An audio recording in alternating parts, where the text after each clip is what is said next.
All right. Sounds good to me. All right. We're going to start this thing off in about 10 minutes. What I'm going to be your narrator. My name's Bill Sheets.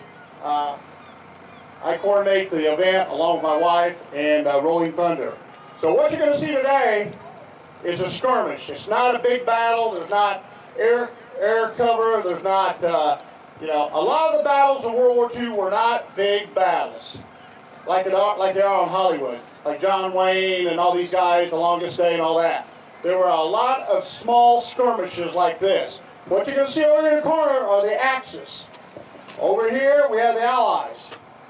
And like I said, there was a lot of small battles, or what's called skirmishes. They were done by squads of men, 5, 6, 7, 8, maybe 10 guys on each side. And whoever had the heaviest hardware usually won the skirmish. Over here in the corner, we have a German 222 scout car. It's also an armored car. It's got an MG-34 in it. I'm not quite sure what the main armament is in it, but let's put it this way. The Germans right now have the advantage.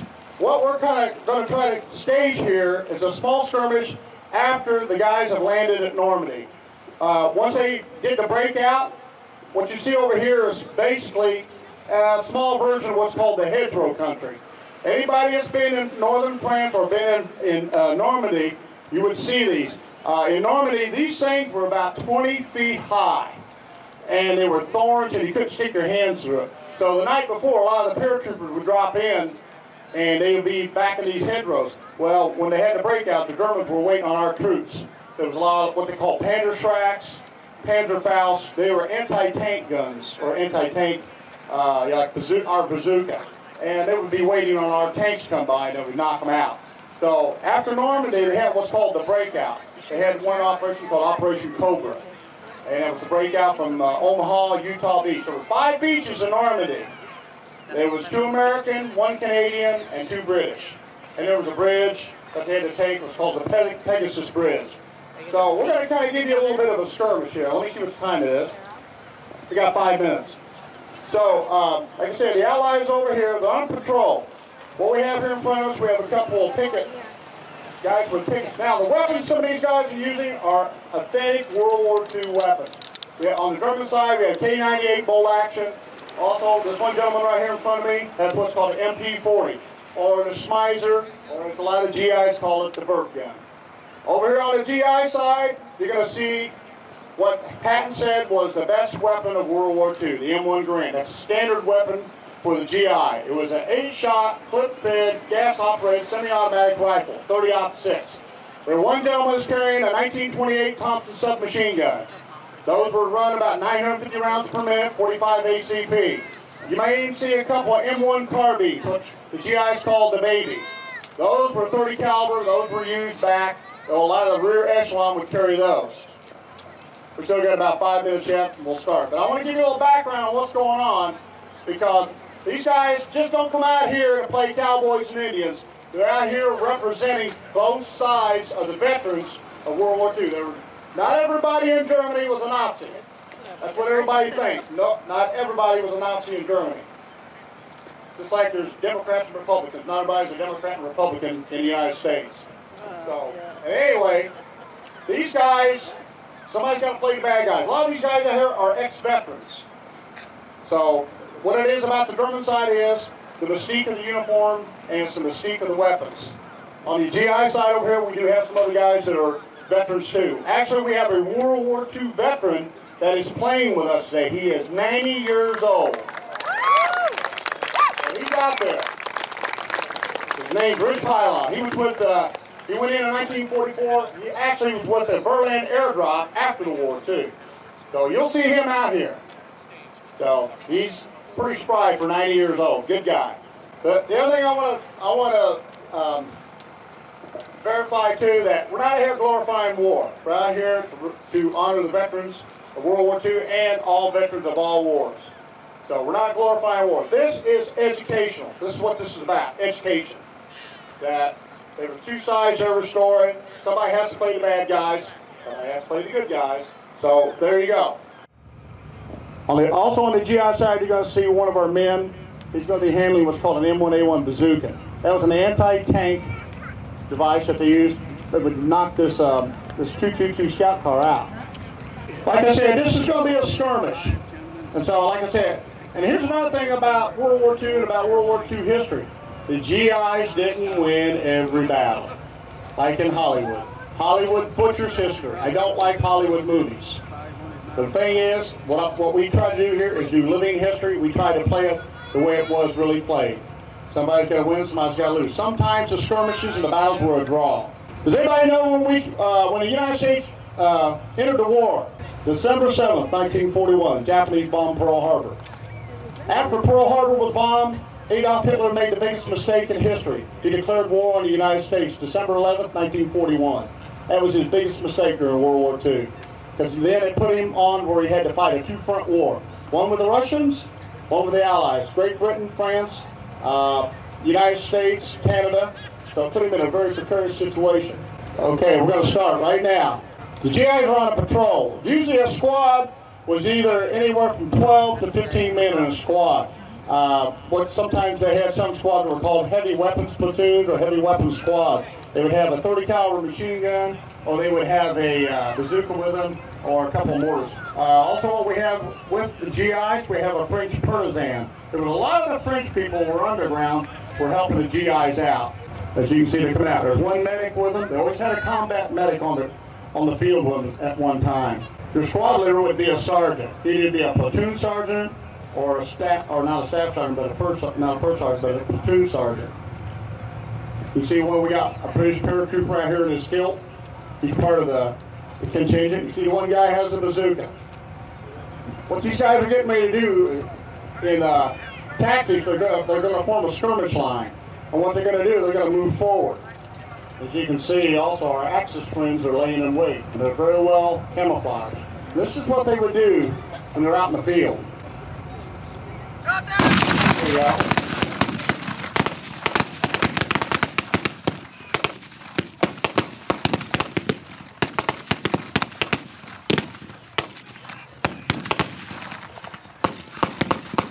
Now the Axis are starting to fall back, so they don't have enough men on the picket to hold off the skirmish line or the patrol that the Americans are putting into the field. Like I said, you see the MP40, the AK-40, the K98 bolt action, and they see over here. These other guys over here also got K98 bolt action rifles. And here's the guy over there with another MP40, full automatic. What these guys would start doing, they would start what's called leapfrog. They would start leapfrogging forward to push these guys back.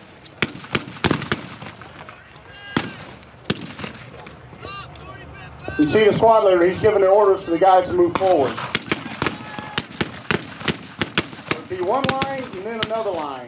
They leapfrog forward. And that's some of the tactics of World War II. Basically, some of the tactics haven't really changed since World War II for what they do today.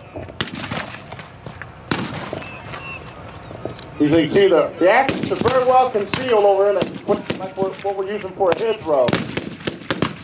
The position that some of these guys are in is what's called the prone position. They're laying down. And some of them would be crawling forward.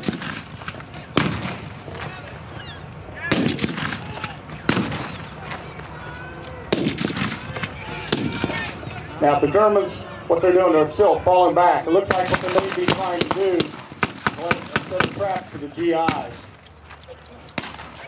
As you can see out there on the far left, the one gentleman's got a Thompson 17 gun. He comes to Brit, he's come over here. He's trying to keep the Germans from outflanking them. So they're watching their flanks here on the left side. As you can see, the Germans are still falling back. Probably what they're going to do is they'll fall back and get so far, and then they'll probably bring their scout car forward to reinforce.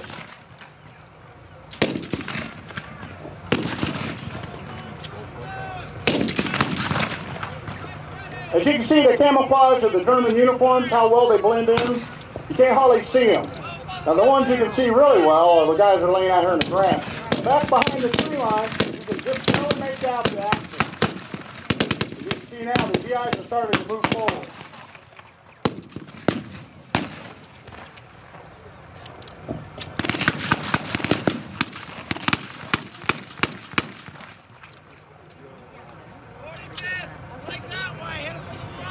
Any quad leader, squad is giving his orders to his squad, trying to get these guys to move forward. What they're going to do is they're going to pinch in on the axis. They're going to try and outflank them and do a little flanking maneuver. Here comes their 2-2-2 out, the scout car. The Germans are bringing it up for reinforcement.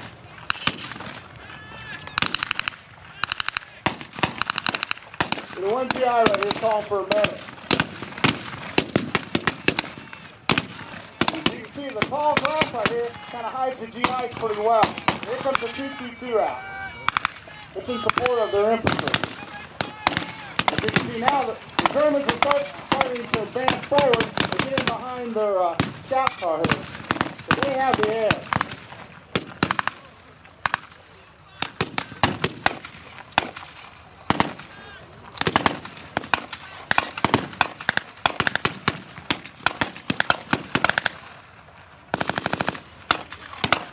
So now you can see, like I said, the Germans have the advantage. They have the armored car. So the GIs are withdrawn.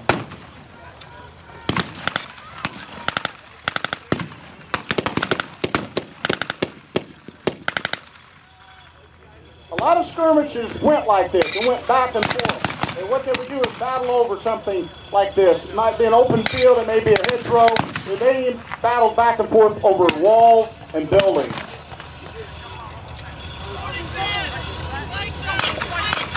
As you can see, the combat medic out here, putting a bandage on him now. Those guys risked their life a lot. In the Pacific, they were called Navy corpsmen. In the European theater, they were called combat medics. Now he's telling the GI squad leader telling his GIs to move forward again. He's going to try to take this 2-2-2 out. Scout car. He's going to try to outflank him.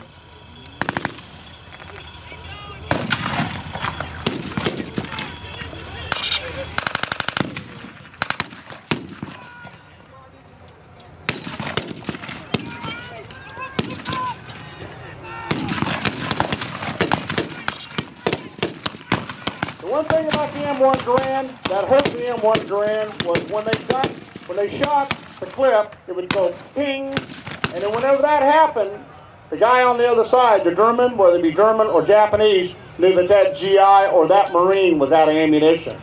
So that ping got a lot of GIs and Marines killed during World War II.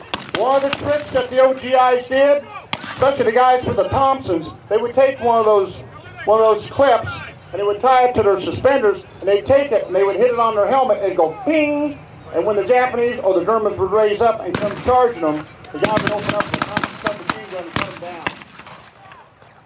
So they've taken the 2-2-2, taken it out, and they've also taken some prisoners. So they're going to start moving forward and try to push the Germans out of the hedgerow.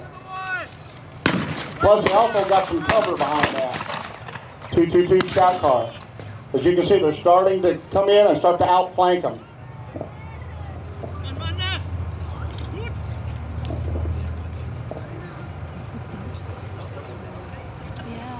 Looks like the GIs have got a hold of the scout car. I'm going to turn the Germans' weapons on them, on their own weapon on them.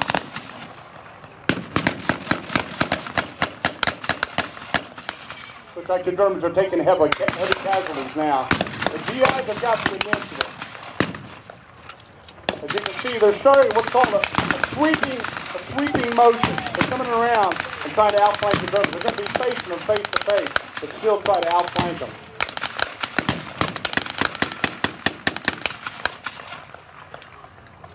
They're taking their German prisoner to the rear. What they'll do, they'll pat him down to make sure that he has any weapons on him, has any grenades, or anything else. They also pat him down to see if he has any intel on him, any maps, any documents, or anything like that.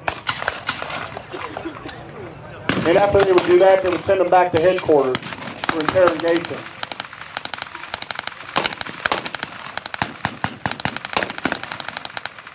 Also, on these uniforms, some of the uniforms that these guys are wearing are originals, and some are reproduction.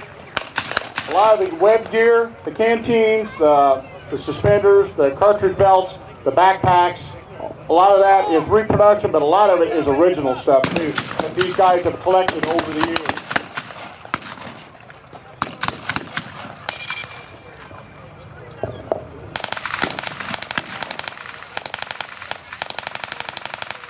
hear the machine gun in there.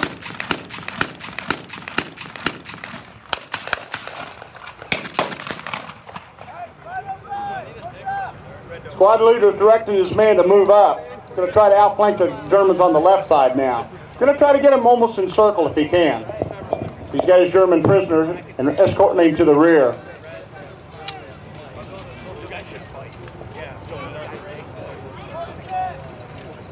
As you can see, the GIs are starting to move up.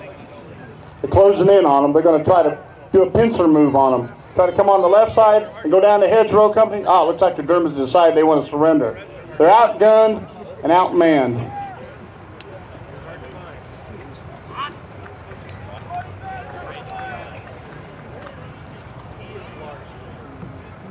They're going to walk up on this guy, and they're going to be very cautious.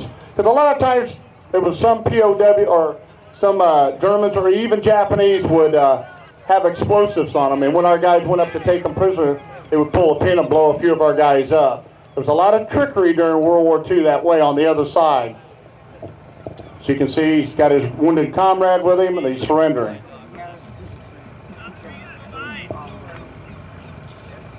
GIs walk up very, very cautiously. They'll pat these two guys down for weapons and information, intel, and then they'll send them to the rear. Also, the combat medic, they did this on both sides. The Germans and the American combat medics would take care of the POWs, prisoners of war. You see, as you can see, the combat medics checking out the wounded German prisoner. The squad leader's in the 222. He's covering them with the German machine gun, MG-34. Now what this is called, what they're doing now, is sweep and clear, or they're making sure there's not anybody left behind that hedgerow. And so what they, like I said, they'll escort this German prisoner to the rear for interrogation. There's another German prisoner of war over here, one here. So they're taking him to the rear.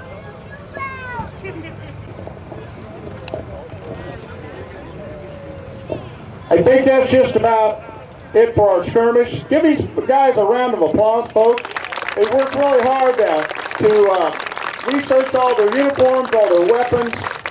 They do this for love of history.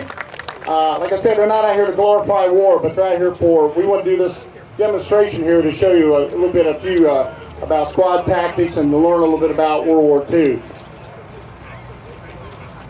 And also honor the veterans of the world's greatest generation. Thank you very much, and thanks for coming.